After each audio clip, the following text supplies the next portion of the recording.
और आपके भाग्य में कोई संपत्ति नहीं है और परमात्मा आवश्यक समझते हैं कि इस बच्चे को इतना तो अवश्य चाहिए, तो वो भी आपको अवश्य देंगे। लेकिन आपको इतना नहीं देंगे, इतनी संपत्ति नहीं देंगे, इतना धन नहीं देंगे कि वो आपकी जान का शत्रु बन जाए। आपको कथा सुनाई थी कि एक नरसी नाम के एक मेहता सेठ थे। उसके पास इतनी संपत्ति थी कि राजा ने उसको हुंडी देने का अधिकार दे रखा था। हुंडी का अर्थ होता है जैसे बैंक होते हैं ना, बैंक, और बैंक में ड्राफ्ट बनवाए जाते हैं, तो ड्राफ्ट के पैसे जमा करा दो उस बैंक में, वो बैंक आपको कागज बना कर दे देगा, आपको दूसरे बैंक में उस ड्राफ्ट के पैसे मिल जाएंगे। तो इतना सेठ था वो, पैसे वाला था कि उसकी हुंडी चलती थी। वो ड्राफ्ट बनाता था, जैसे दूर देश में व्यापारी जाते थे वो पैसा नहीं ले जा सकते थे, रास्ते में कोई चोर लुटेरे डाकू लूट लिया करते थे, वो केवल कागज ले जाते थे। वो परमात्मा ने देखा कि वो कंजूस। एक और खास बात है, जितना जिसके पास धन ज्यादा होता चला जाएगा वो उतना ही कंजूस हो जाएगा, वो दान नहीं कर सकता। और दान करेगा तो लोग दिखावा, दुनिया में दिखाने की खातिर थोड़ा बहुत कितना भंडारा भंडूरा कर दिया, कितना मंदिर में दे दिए 20-30 हज़ार, वो बाढ़ में जाएंगे। क्यों? वो कहते हैं गुरु बिन माला फेरते गुरु बिन देते दान, और गुरु बिन दोनों निष्फल हैं, चाहे पूछो वेद पुराण। तो कहने का भाव यह है कि परमात्मा ने उस नरसी जी के जो गले में वो झाड़ था, उसका दुश्मन था वो माया, वो सारी माया का दान करवाया और उस प्यारी आत्मा ने अपना सारा हिसाब लगा लिया और समर्पण कर दिया परमात्मा पे। अब फिर परमात्मा का रोल शुरू हो जाता है। जब उसकी द्योती का ब्याह हुआ, पुत्र था नहीं, एक पुत्री थी, उसकी शादी कर दी थी, और उसके बाद भी धन जोड़न की हवस उसके अंदर समाप्त नहीं हुई। तब परमात्मा ने उसकी वहाँ से वो कोड निकलवाया, वो माया खत्म करवाई परमात्मा ने। और पुण्यात्मा, हम अनजान हैं, हम केवल माया मांगने आते हैं भगवान से। पुण्यात्मा, आप केवल एक का चीज मांगो भगवान से कि साईं इतना दीजिए जिसमें कुटुंब समावे, हम भी भूखे ना रहे, अतिथि ना भूखा जावे। इसमें सारा कुछ आ गया। कुटुंब सुमान का मतलब है रिक्वायरमेंट ऑफ द फैमिली, परिवार की आवश्यकताएं पूर्ण हो, और कोई अतिथि आ जाए तो वो भूखा ना रहे हमारे दर पे, और हम भी भूखे ना सोएं। ये सब कुछ आ गया इसमें। हम अधिक मांगते हैं तो हम भक्त नहीं, हम कति नालायक आदमी हैं, हमारे छीट भी नहीं लगी है उस मालिक के ज्ञान की। तो धीरे धीरे ये ज्ञान हो जाएगा।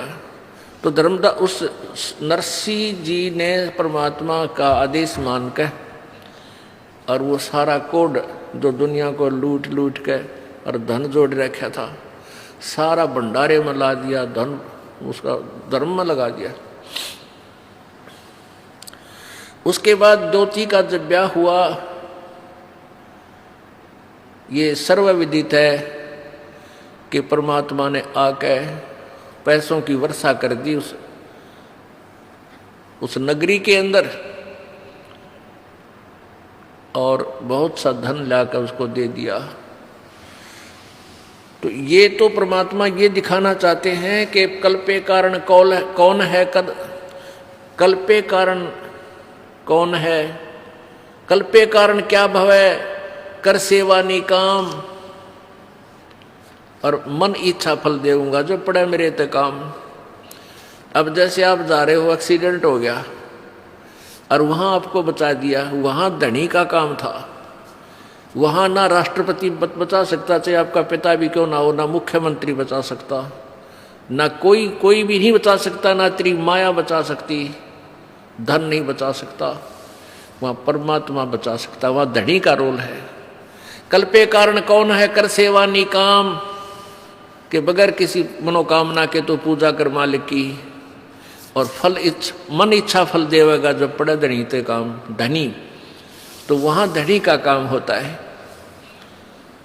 हम परमात्मा के विधान को, परमात्मा की परिभाषा को भूल चुके हैं, इसलिए हम स्वयं ही माया जोड़ जोड़ कर दुनिया ने लूट लाट के 2 के 20 बना के हम सेठ बनना चाहते हैं। 7 जन्म नहीं बन सकते, ये भूल है आपका। अब ऐसी ऐसी दुर्घटनाएं हमारे सामने होती हैं। परमात्मा क्या बताते हैं,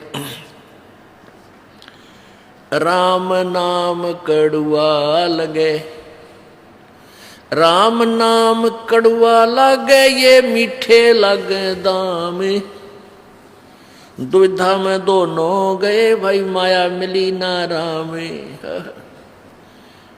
पुणात्मा, वैसे तो हमारे जीवन में बहुत सी घटनाएं घटती हैं और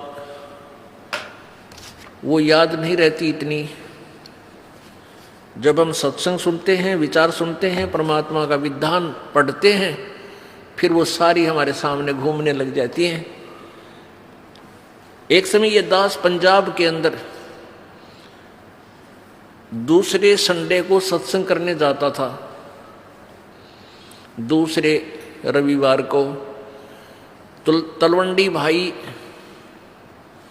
तलवंडी भाई एक कस्बा है छोटा सा, वहाँ हमारे पूज्य गुरुदेव जी अधिकतर रहते थे। उनकी सतलोक गवन के उपरांत यह दास कुछ दिन वहाँ सत्संग करने जाया करता दूसरे रविवार को। तो वहाँ एक बुढ़िया की मृत्यु होगी। उस बुढ़िया का शोक व्यक्त करने के लिए वो हमारे गुरुजी के जो सेवक थे, उनका कोई रिलेटिव वहाँ आया तलवंडी भाई कस्बा में। जैसे शुक्रवार को आया, शनिवार को वो जाने लगा शाम ने 2 बजे के बाद। तो उन्होंने समझाया कि आप आज रुक जाओ, सह परिवार था वो, कल सत्संग होगा और 10 बजे 9 बजे सत्संग शुरू होता है, 2 घंटे सत्संग होगा, 11 बजे फ्री हो जाओगे, फिर चले जाना, सत्संग सुनो। आपने सत्संग, वो कहता हमने सुन रखे हैं सत्संग, हम भी भक्ति करते हैं। तुम्हारे भक्तों ने कहा परमेश्वर कि तुमने सत्संग बहुत सुने होंगे, पर ये सत्संग भी सुनकर देखो एक बार।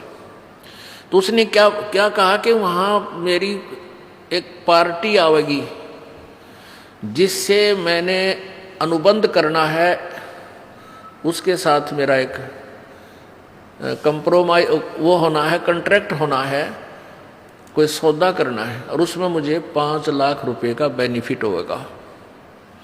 5 तो कम से कम है। तो उस आने वाली पार्टी की तैयारी करवानी है वहाँ जाकर। यानी कब आएंगे कि कल रविवार को आएंगे वो 2 बजे 2-3 बजे शाम को। तो हमारे भक्तों ने उसके रिश्तेदारों ने, तलवंडी भाई वालों ने कहा कि 11 बजे फ्री हो जाओगे और यहाँ से 3 घंटे का रास्ता है चंडीगढ़ का, तुम पहुँच जाओगे, फिर कर लियो। कहने लगा नहीं आपको नहीं मालूम मेरे बिजनेस का, मेरे पास समय नहीं है, फिर देखूँगा। वो वहाँ से चल पड़ा, शाम को 4 बजे ही चला। तो अंबाला के पास आकर के उसका एक्सीडेंट हो गया। मारुति कार में थे पूरा परिवार, 4 सदस्य, लड़का लड़की, वो दोनों पति पत्नी। एक बजरी का भरा हुआ ट्रक खड़ा था, उसका जैक ला रखा था, पिछले दोनों पहिए काट रखे थे, और रात का तो अंधेरा सा हो गया था। उसने वह मारुति कार फुल स्पीड थे और उस ट्रक के नीचे जा घुसी और झटका लगने तो वो जैक हट गया। वो पूरा लोडी ट्रक बजरी का भरा हुआ उस कार पर, पहले तो झटके इतनी स्पीड में ऊँए मर ले आदमी, फिर रही कई कसर वो ऊपर पड़ गया। तीनों का जाम कर दिए, चारों खत्म हो गए। अब उन्होंने फिर हम जब सत्संग करने गए, जब बताई वह दर्द भरी कथा, तब याद आती है रह करे भगवान, अब सिर पर धर ले, चाट ले उस 5 लाख रुपया के बेनिफिट ने, आग लाई से धन के आप भी ना रहे, और जय मालिक की शरण में ये कहे तो मान जाते, सुन जाते, हो सकता है उनकी वह बला टल जाती। राम नाम कड़वा लागे मीठे लागे दाम, और दुविधा में दोनों गया माया मिली ना राम। और आगे की होगा इनके संग में, फिर पीछे तू पसवा की जय दीजे गद्दा बैल बनाई, ये 56 भोग कहाँ मन बोरे की तकुरडी चुरने जाई। अब तो मनुष्य शरीर है, जब चाहे खाना खा ले, लड्डू खावे, जलेबी खावे, सेब संतरे खा ला, और फिर भगवान की भक्ति ना करने से, देखो भक्ति तो और भी कर रहे हैं लेकिन वो शास्त्र विरुद्ध है, उसका भी यूज कति नहीं, कोई लाभ नहीं। सत्य भक्ति पूर्ण संत से लेकर भक्ति करने से ही लाभ होता है। तो आगे फिर जो कष्ट इनके ऊपर आएगा वो पहाड़ से भी दुख भारी होगा। किते कुत्ता बनेगा, किते गधा बने, किते सुअर बने। आप देखते हो किसी कुत्ते के खाज लगी है, किसी की दोनों टांग टूट रही है। एक बार ये दास अपने, पहले थोड़े भगत थे, घर घर जाते थे, रात को वहीं रुकते थे, वैसे समझाया करते थे।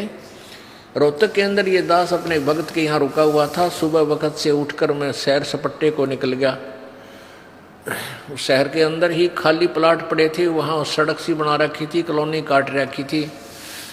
सड़क पर घूमने के लिए गया तो वहाँ मैंने निशान देखे, जैसे 2 निशान ऐसे रेत के अंदर सड़क के साथ साथ निशान से पड़ते जा रहे थे कंटिन्यूसली।